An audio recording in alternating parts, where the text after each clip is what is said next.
Welcome to All Access Texas Music News, your only source for all things Texas music. Joining us now, very special guest, somebody who needs no introduction anywhere in our little music world, Cody Canada, frontman for The Parted. Thanks for hanging out with us, man. Thanks for having me. It's been a great 2011 for you. Just got back from Germany. Talk a little bit about that, how you were able to take your music over to Germany. What was that like? You know, it was a lot more work than I thought it was going to be. We got there, we got off the plane, we got in the van, we went to the gig. And then we played that gig. We had about an hour and a half afterwards to have a good time. Everybody knew the words.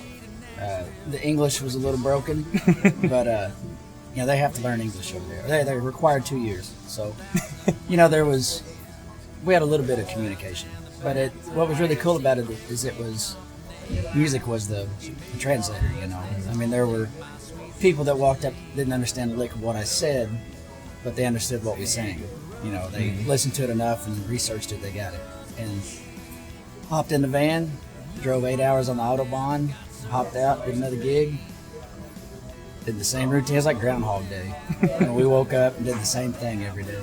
But it was good, man. We played everything from like 500 capacity to the last place we played was so small I had to play acoustic. So I played electric.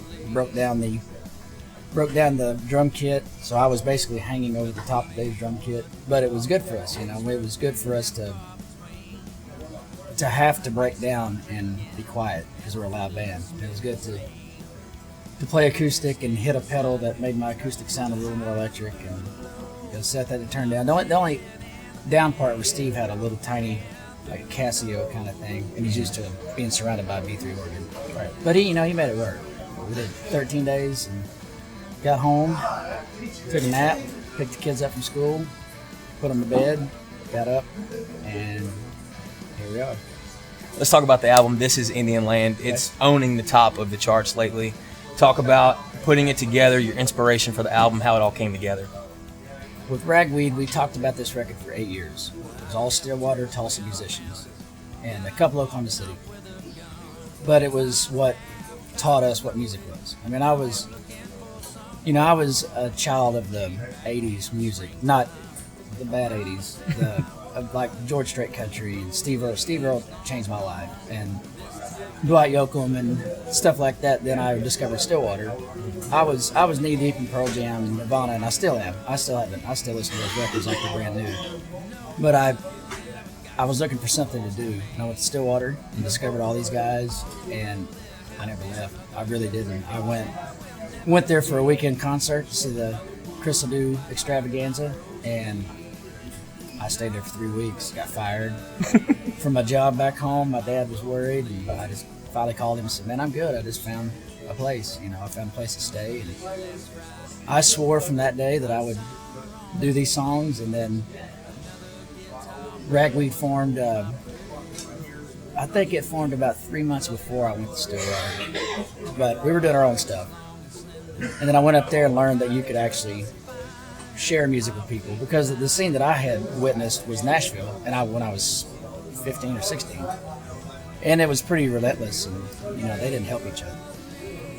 Knowing those people, I knew exactly what I had to do in life, you know, and they taught me how to write, taught me how to play, and showed me what to do and what not to do. And Ragweed we started writing our own tunes, and I swore that there'd be at least one of those songs on every record, and there was. And then I wanted to do a whole record and dedicate it to the Stillwater folks, and label issues got in the way. They wanted an all-original record. There was inner arguments in the band about what songs should be on there, what songs shouldn't be on there. And then, you know, right there towards the end, it wasn't as pleasant as we wanted it to be. It wasn't as nice of a breakup as we wanted it to be. But it happened, you know. I mean, most bands last 2 or 3 years, you know. We lasted 16. We're still friends, but it just is like, let's call it off for friends right now, you know. And walked away from it. And then Seth and I talked about putting together a band before that, not breaking any band up, but just doing that for the simple fact of getting some songs out that didn't fit Ragweed's style or didn't fit Seth James' style. And as soon as it was that phone call of Ragweed, like, this is it, we're done.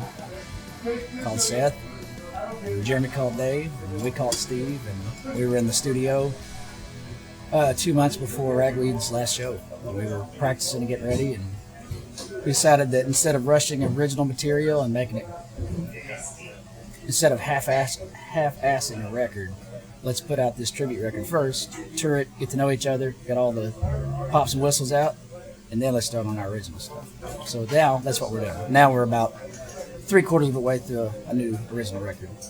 Have you been pleased with how it's come along in the progress? Man, I've known everybody in this band. I've known Jeremy and Dave since I was 6. I've known Seth since I was about 7. And Steve since I was 15 or 16. So we knew what was going to happen. I mean, we've all played together for years. It was just the fact of getting together and living together and working together, writing together, and working off each other, And, there's times that I can't believe I get to not sing, and Seth, that's one of the most exciting parts of my night is not singing and having Seth do it, and I get to just sit back and play and jam, But yeah, it's everything and more. And then we did that Europe thing, and right. we were fortunate enough to hop from one act to the other and be able to afford a bus because of the last act. And we went over there and we crammed 9 of us in a van and hauled ass down the Autobahn. But we did that for 13 days, sometimes 12-hour days in a van.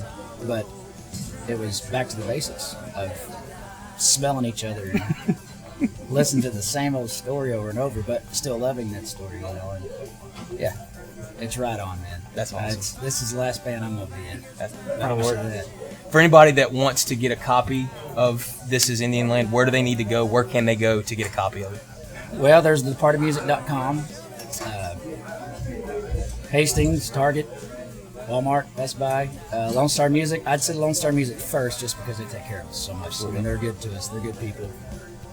They're good people to us, and anybody that's good to my kids, they're number one to me. And Zach lets my kids play in the mud in his backyard, so Lone Star Music, that's it. Don't worry about anybody else, okay?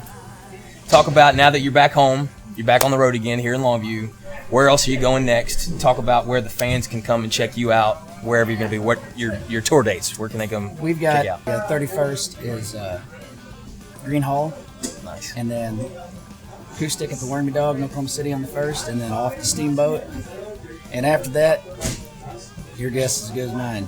I know it's Colorado and beyond, but I know we're doing Colorado, Kansas, and then we head out east. And same old thing, man. We start in Steamboat, go east, work our way back home, go back up Kansas, head out west, go back up to the northwest and play the Braun Brothers thing, head back down, start it all over again. Very nice. Here's something we like to do here at All Access Texas. We call it the All Access 3. 3 random questions that I could pretty much guarantee you've never been asked on camera before. They're easy. Don't worry. You ready? All right. First off, number 1, tell us about the first time you heard one of your songs on the radio, where you were, and how it made you feel. Amarillo, Texas. Probably 1999, and it was our Wormy Dog live record, which is a terrible record. I know a lot of people like it. I appreciate it, but that place was hard enough to get a good sound check, and we decided, hey, we're 19 years old, let's record a record in the crappiest room in the world.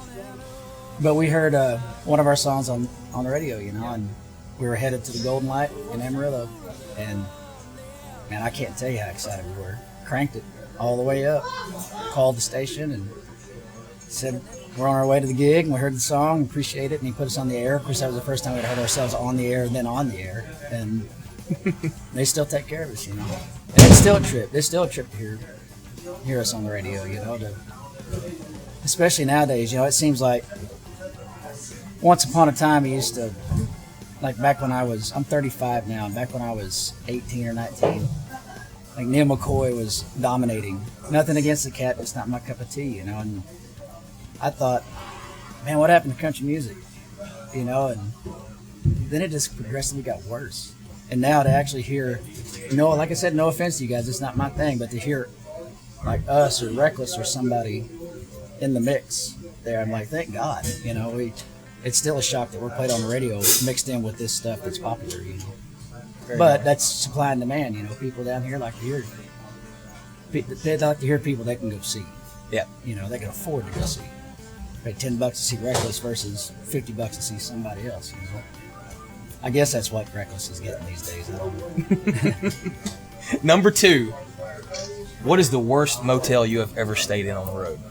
Man, this seems like these are all Amarillo questions. Amarillo was pretty bad, but Shawnee, Oklahoma. Amarillo has a real bad one, and it just smells like the whole. It smells like the whole place was deep fried in curry. But I guess the worst place was probably Shawnee, Silverfish, and man, I mean, if you stayed in a bad hotel, you know what they cook in bathtubs. And there was a hole kicked in the door, and there was a pistol on the bed just for our own protection. You know, I mean, we were in there, 6 of us, the band and my wife, the manager, and you know, we had money from a week's worth of gigs and a pistol, just praying that door didn't get kicked in again. You know, and that was a bad one. But I mean, we've stayed in a lot of bad hotels, but that one probably sticks out. I'd rather sleep in the alley of that hotel than sleep in that bed of that hotel. Third and final question. What is your current ringtone? Man, it's usually, if I have it on me, the last one that I downloaded was Star Wars because of my kids. But man, most of the time it's on vibrate, but the Imperial Death March was the last thing that I downloaded for my kids. Care to give us a couple tunes of it real quick for us? Well, my kids go constantly through the house, constantly. They're constantly humming the Darth Vader song all the way through the house. Doesn't bother me, man. I hear you. Cody, thank you very much. Bro, thank you. Cody Canada, End of the Party. Go buy his album, This Is Indian Land. You can get it anywhere and everywhere. Go see him on tour. They're coming to a town near you. For Cody Canada, End of the Party, I'm Eric Fayard, allaccesstexas.com. We'll see you on the road.